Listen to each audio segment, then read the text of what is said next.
breath. But today I'd like to talk about something else, and it too is very closely related with what the sermonette was about.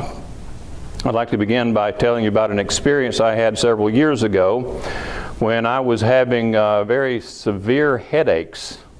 And I never had a huge problem with headaches. So, like most everybody else, I would have one occasionally.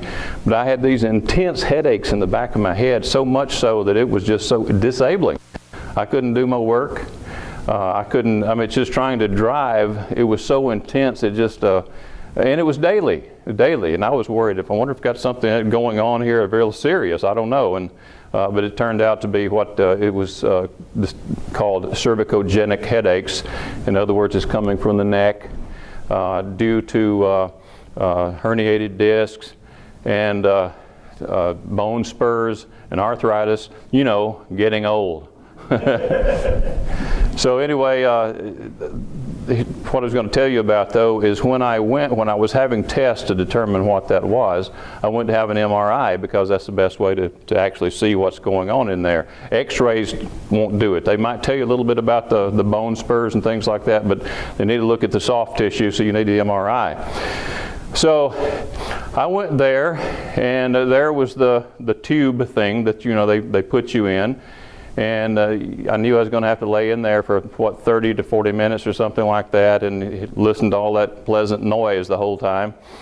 And I'd had one before, but it was in a different type of MRI unit. It was called an open MRI, where it was, you could see all around. The whole thing was open in there. It had a lot more room. Well, I thought nothing about it because I knew I had absolute full faith in the people who were performing this procedure. And I knew it was completely safe. That was my knowledge. I knew it rationally.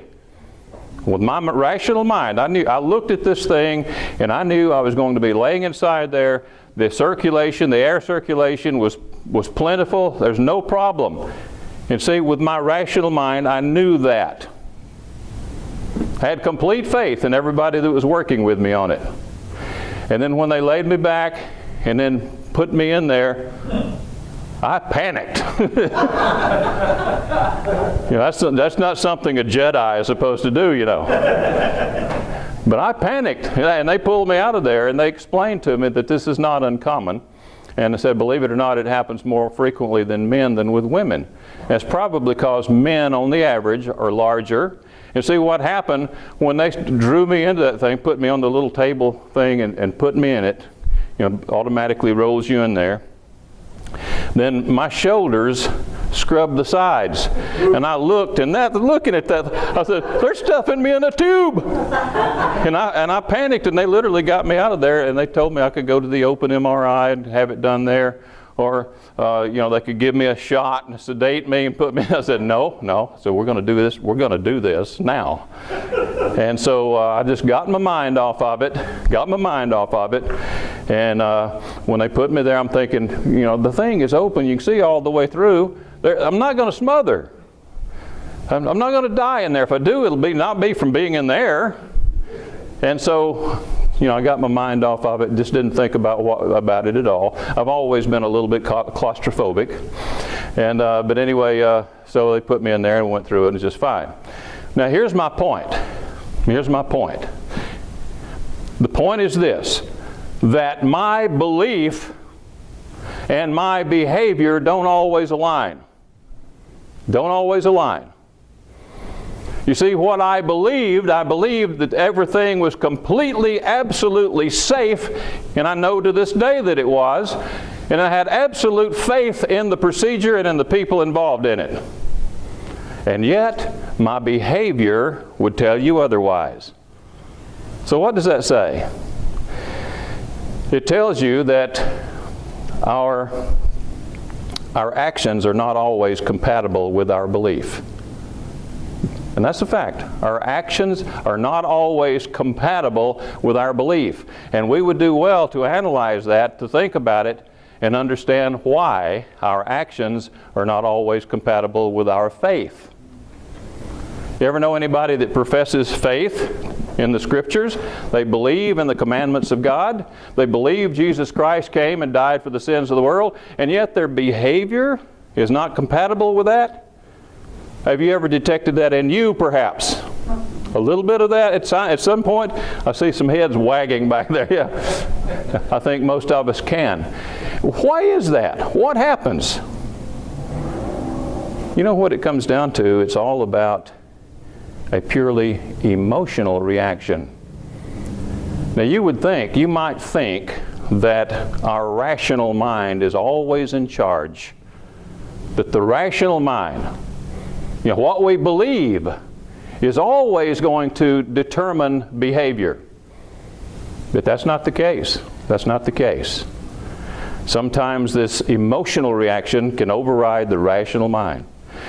And our actions then are not compatible with what we believe. That's why you have Christians who commit sins.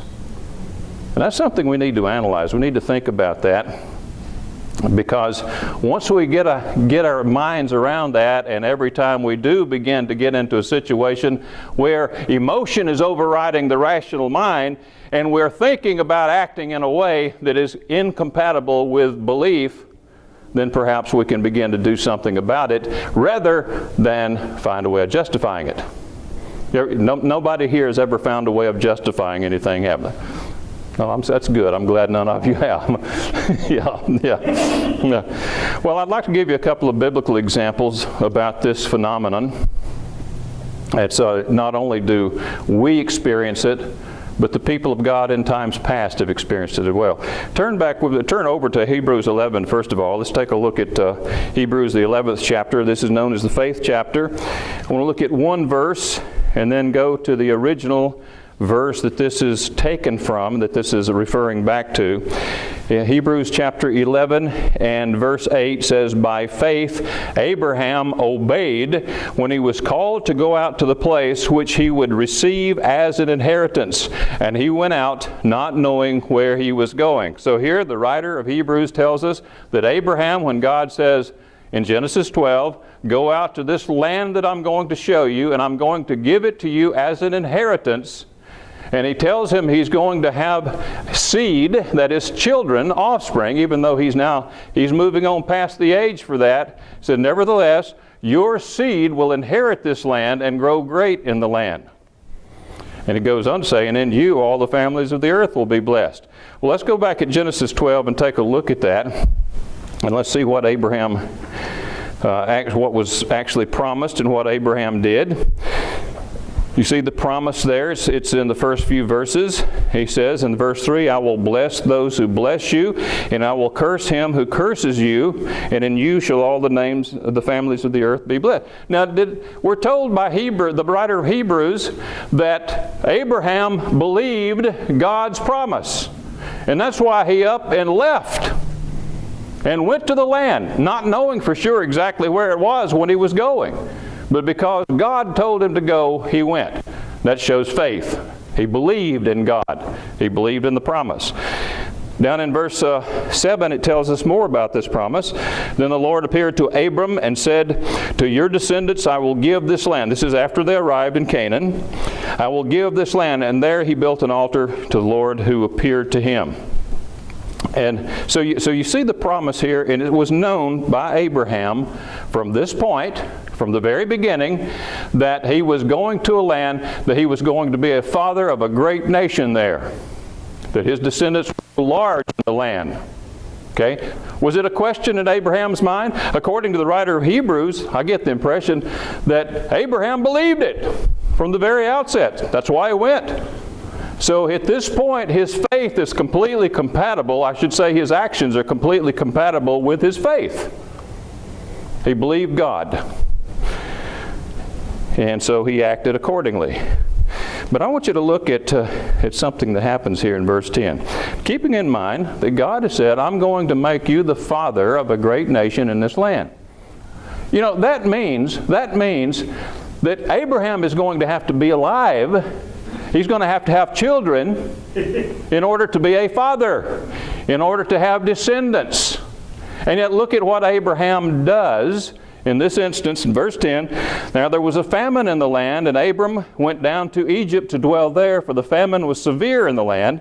And it came to pass that when he was close to entering Egypt, that he said to Sarai, his wife, indeed I know that you are a woman of beautiful countenance.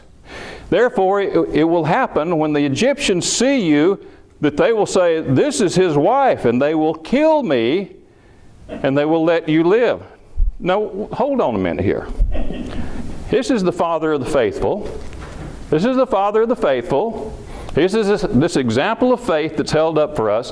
And here he is worried about dying in Egypt when he doesn't have any descendants yet. So, what do we see here? I would say that here you have an action that's incompatible with faith. And it's based on what? Emotion. Based on fear. He fears death. And this was an arrangement that was made from the very beginning when they went off to begin with. He told Sarai, whose later her name was changed to Sarah, to tell people this. And it was partly true. It was true. She was his sister. They had the same father. And I think if I'd been the Egyptians, I'd have run them out of the land just for that. but anyway, you see an incompatibility here, I believe. But there's something else. There's more to it than that. Let's go on to, again, back in the book of Hebrews. Well, while you're in Genesis, let's just stay here in Genesis, and let's move on over to Genesis 15. Genesis 15. And this is where it's very clear that God made the covenant with Abraham. You will recall, we won't turn there, but you will recall that in Romans, the 4th chapter, the Apostle Paul refers back to this, says Abraham believed God and it was accounted to him for righteousness. And he's using that to show that Abraham was justified on the basis of faith, not works, but on the basis of faith before he was circumcised. And he says this shows that God works with the Gentiles and with the Jews as well. So here we read about that, the covenant that God made, once again reiterating the promises and expanding them perhaps in chapter 15. It says, and let's just take up the account there in verse 4 to skip on down to the main point. It says, and behold, the word of the Lord came to him, saying, this one shall not be your heir, talking about Eliezer of Damascus. He thought that he would be his heir, since he was a servant in his household and so on. He didn't have an heir. He didn't have a son. So he was thinking, well, maybe that's God's will to make this man my heir. And God says, nope, that's not what we're going to do. He says, this one shall not be your heir, but one who will come from your own body shall be your heir. He's got your DNA. This person is going to have your DNA. He's going to be your son.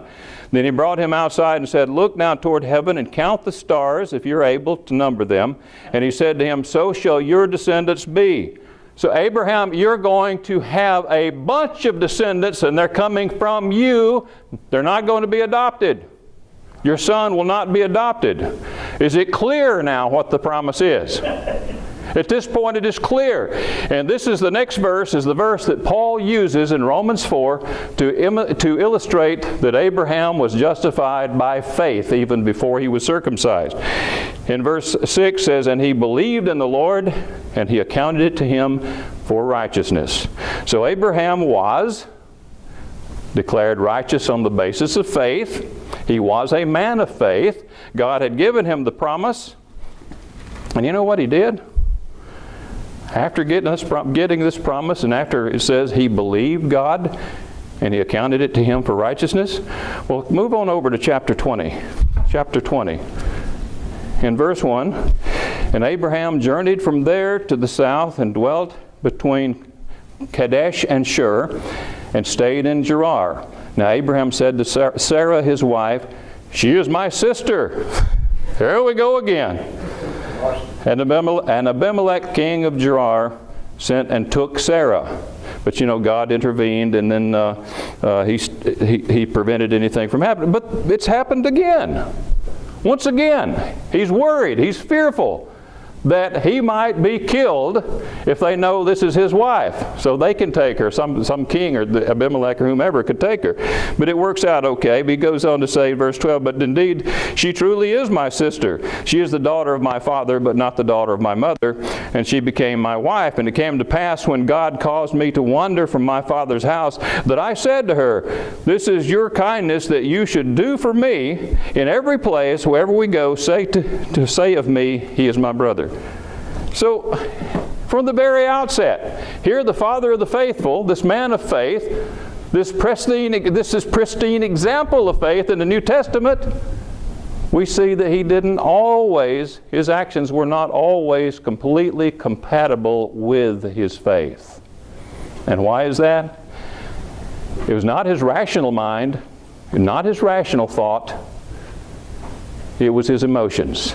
He was fearful. He feared that someone would kill him, even though God made a promise.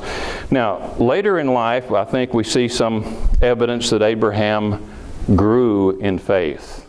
He grew beyond this. You see in chapter 11, back in Hebrews chapter 11, you see in verse 17, it says, by faith, Abraham, when he was tested, offered up Isaac, and he who had received the promises offered up his only begotten son.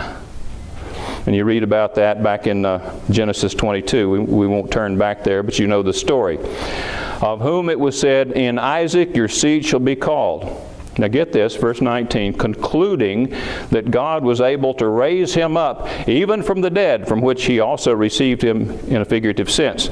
So what this is telling us is that God, when he told Abraham to offer his son Isaac, that Abraham showed his willingness to do it. He took him out and he was going to do it. He was going to go through with it. And that's when the angel of the Lord stopped him. He says, now I know that you'll obey God. So here once again he demonstrated his faith, as the writer of Hebrews says, but this time he was going through with it. And why? What does it tell us right here? It says because he concluded that God was able to raise him up again. Why would he conclude that? Because God had said, in Isaac shall your seed be named. So he knew that Isaac had to be alive in order for his seed to be named through Isaac. So the question I ask is, why didn't Abraham know he had to be alive when he went to Egypt and when he was before Abimelech? Well, I would say that here we see growth in faith. We see a lifelong walk of faith. We see it as imperfect. It's flawed. We see incompatibilities. And yet now we see some growth, don't we? I believe we do. I believe that's part of the message here. So that's Abraham's example. Now let's go to the New Testament. And we find a story that's told in Matthew 14, Mark 6, and John 9, but only Matthew's account tells of what I'm going to focus on here. So if you want to be turning to Matthew 14, I'll just summarize the story and then we'll get to the main point. In Matthew chapter 14, after Jesus heard of the death of John the Baptist, he went by way of boat to a deserted place by himself. And when the multitudes from the nearby cities heard that he was there, of course they came out in droves, about 5,000 of them. And they, of course, the reason they came out is they'd heard of his fame. They'd heard of all the works that he had done, all the healings, the casting out of demons, the wonderful miracles, perhaps the resurrections that he had done, the raising of the dead. And so they came out, and they brought their sick with them, and of course he healed them. And not only did he heal them, but he fed them. But he only had a few loaves, had about 5 loaves and 2 fish. That's 5,000 people. 5,000 people. He's got 5 loaves and 2 fish. And he fed them all. And when they were finished, they took up the leftovers and had 12 baskets. I would say that's quite a miracle. Quite a miracle. So the healing was not the only miracle that took place that day. Well, later in the evening, Jesus wanted to be alone, so he told his disciples to get in the boat and go before him to the other side of the sea. There's a large body of water there, and he would join them later. And he went into the mountain that was nearby to pray. Well, meanwhile, when the disciples were out there about the middle of the sea, a storm blew up, and of course they were afraid. If you're out in the middle of a big body of water and a storm blows up and you're being tossed about by the waves, that's a time to be afraid. So they were fearful. But what they saw next really scared the daylights out of them. They could see in the distance that there was someone out there, and he wasn't swimming. He was walking, walking on water. And what did they say? It's a ghost! It scared them to death. And then until they heard that very familiar voice saying, "Do not fear, it is I." So they realized it was not a ghost, but it was, he said, "Be of good cheer, it is I, do not be afraid." It was Jesus. So let's take up the account with that backdrop. Let's take up the account in Matthew 14 and verse 28. And this part, what Simon Peter did next, is only recorded in Matthew. It's not in the other Gospels. It says, "And Peter answered him and said, Lord, if it is you, command me to come to you on the water." Only he would think of that. I don't think any of the other disciples would have thought of that, but knowing, and when you get kind of familiar with Simon Peter as you read through the Gospels, I think, yeah, that sounds like him. Sounds like something he would say. So he said, "Come." And when Peter had come down out of the boat, he walked on the water to go to Jesus. He walked on water. Can you imagine what kind of experience that would be? If you stepped out of a boat, of course Jesus was there, wouldn't want to do it without him. He's there and he says, "Walk, do it, come on." And you step out and you start walking on water just like I'm walking on this. Can you imagine what that would be like? I tell you what, I've said it before, if I ever walked on water, I would never go off a diving board again. I'd be afraid it'd be like hitting concrete. But he actually started walking on water as he was moving toward Jesus. But when he saw that the wind was boisterous, he was afraid. There's that old emotion again, isn't it? Now, his rational mind told him, this is the man that I have seen raise the dead.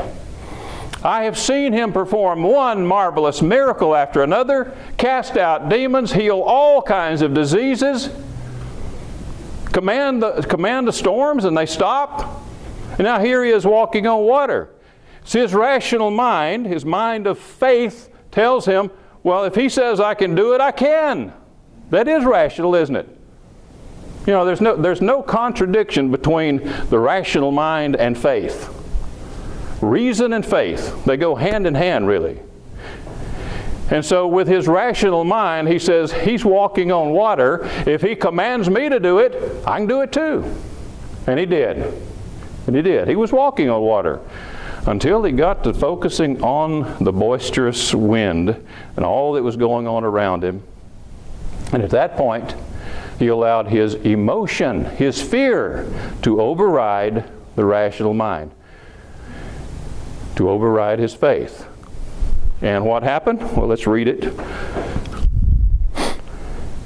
And when he saw the wind was boisterous, he was afraid, and beginning to sink, he cried out, saying, Lord, save me. And immediately Jesus stretched out his hand and caught him and said to him, O you of little faith, why do you doubt?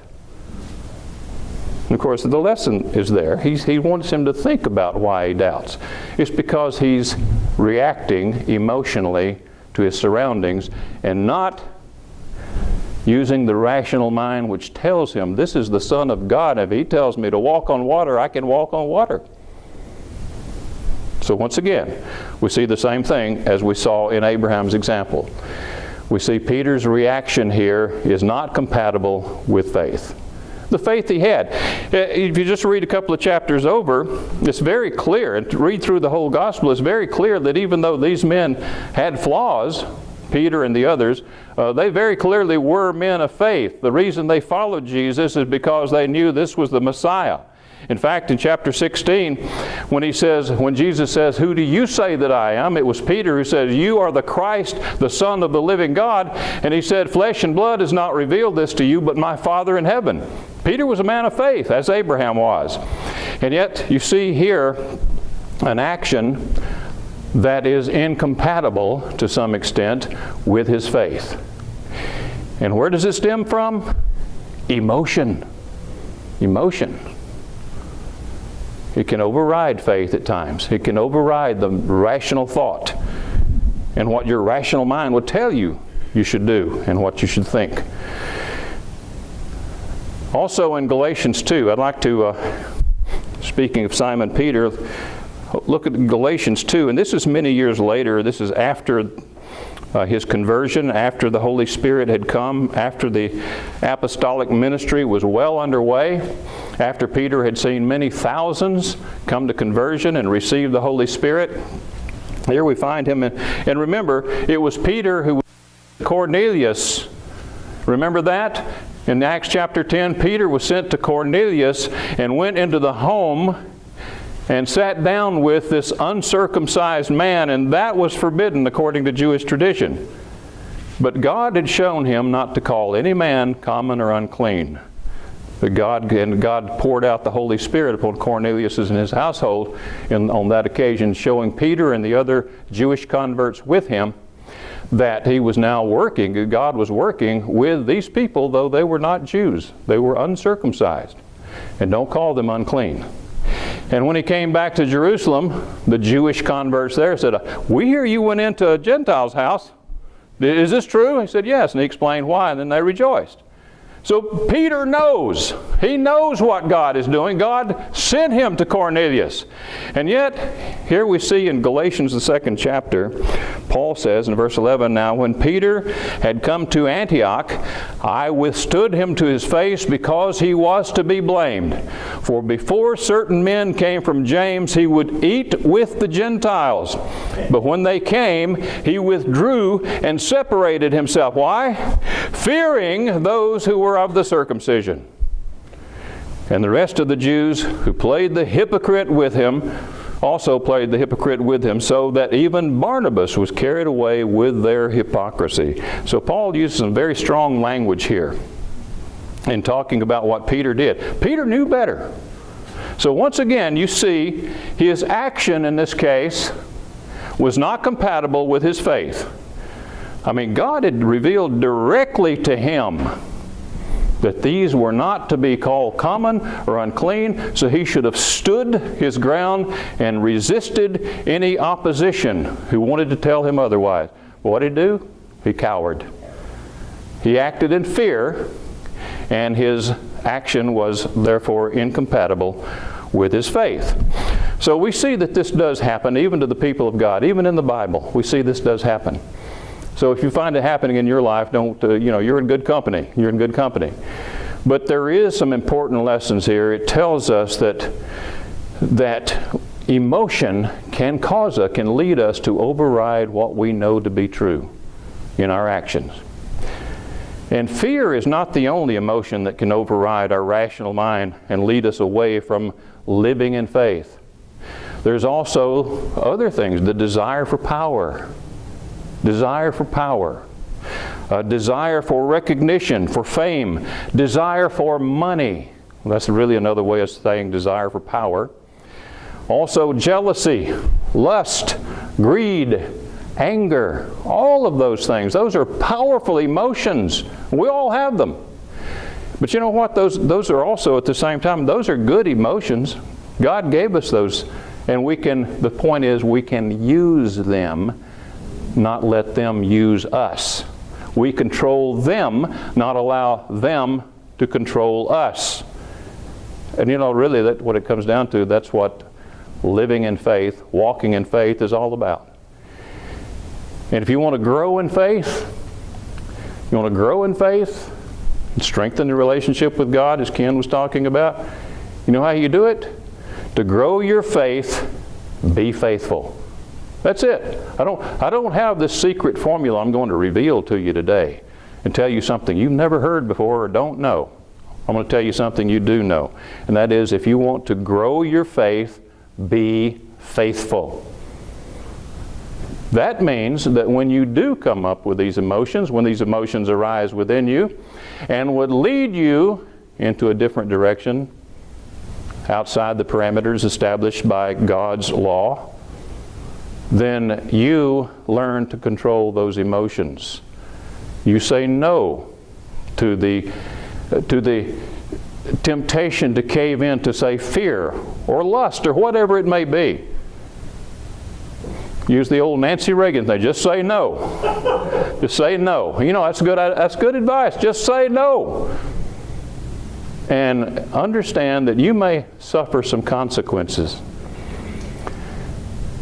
You know, the trend today in so many churches, it's ecumenism, the ecumenical movement. Let's all come together. And you know what it really means at the end of the day? Let's compromise in those areas where we don't agree. Let's just compromise. Let's cave in. Let's all just love one another. And you know, you hear that, and it's an attempt to get us to accept, to get people of faith to accept things they know are wrong. The LGBT movement, think it's not infiltrating churches? It is. Absolutely is. And I'm sure it'll make its way to us eventually. And that's where you have to stand strong, even though there may be consequences. You want to grow your faith? Hey, you don't have to go out looking for trouble. It'll find you. It'll find you. You don't have to go out and say, I'm going to set up a situation now where I can exercise my faith and I can test my faith. Oh no, you don't have to do that. We already have a ready-made gym called the world, where we have an exercise program in place, and we get regular workouts, in fact, on a daily basis. If you just get out and function in the world. So you don't have to go out and create some new situation to where you can, I'm going to try my faith, I'm going to put myself to the test. No. Don't do that. You're just adding a burden that you don't need. You're already being put to the test, and the test will come in greater number along the way. You don't have to ask for it. And it reminds me of what we're told in Revelation 2 and 3. I'd like to go over there and spend a few minutes and close with this. Revelation chapter 2 and 3. These are the letters to the 7 churches. And you see that Christ tells these 7 churches over and over, he says, to him who overcomes. To him who overcomes. What does that mean? For example, when he says to the church in Ephesus, he says in verse 7, the latter part of verse 7, to him who overcomes, I will give to eat from the tree of life which is in the midst of the paradise of God. And then and to the church in Smyrna, he says, the latter part of verse 11, he who overcomes shall not be hurt by the second death. And then to the church of Pergamos, latter part of verse 17, to him who overcomes, I will give some of the hidden manna to eat, and so on. So you have this over and over again. He who overcomes. It could be translated, and I think it is in some translations, he who conquers. He who conquers. You know, the person who puts on the armor of God and uses it to do battle with the enemy. Not only does he use the shield of faith, but he also the sword of the Spirit. It's both a defensive as well as an offensive battle in many regards. So what does this mean? What is the problem here? You know, when you go through these 7 churches and you analyze, look at the backdrop and look at what it was they were dealing with, then you come away with the conclusion that they were dealing with pretty serious pressures, both internally and externally, coming from inside of the congregations and coming from the outside of the congregations. That's what they were dealing with, whether it's the doctrine of Balaam, the doctrine of the Nicolaitans, the teachings of that woman Jezebel, all of those were within the congregations.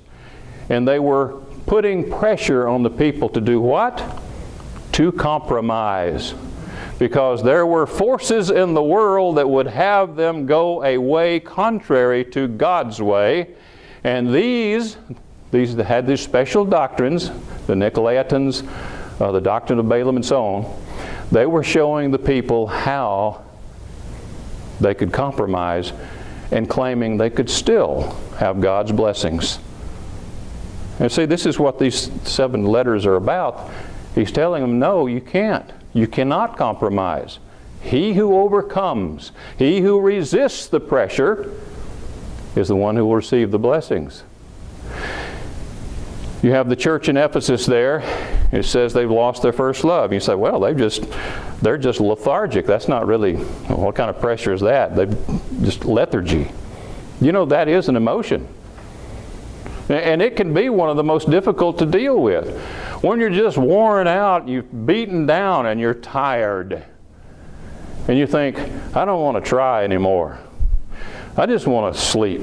I just want to forget about it for a little while. You ever get to that point? I don't want to think about this anymore. So you just kind of drift off into this lethargy. But that is an emotion. And you're letting it control you. But, you know, that's one of the most difficult ones to deal with. And I'm sure we've all had that to some extent or another. Had to deal with that to some extent or another over the years. Especially when you have things going on within the church. You have, you know, we've had our times in the past. We all know that. Splits and divisions and scandals and all sorts of things. And after a while, you're just worn out. Worn out. Well, that's the time to realize that your faith is being tested. Then you have all these other things, external pressures. You have those who say they're Jews but are not, the synagogue of Satan. That was an external pressure, probably working within and without. But in any case, you have all of these pressures coming to be borne upon these Christians in the 7 churches in Revelation 2 and 3. And the message is, to him who overcomes, to him who overcomes, to him who resists the pressures, that's the one who will receive the blessings. And that pressure, as I said, always, it comes in the form of emotions. Emotions. I mean, if somebody threatened to harm you for not compromising your faith, threatened to harm you if you didn't compromise your faith, then that would bring up some emotions, wouldn't it? It sure would. It sure would. So what it comes down to is we have to realize that to grow your faith, you must be faithful. And that means not allowing your emotions to rule you, but you rule your emotions.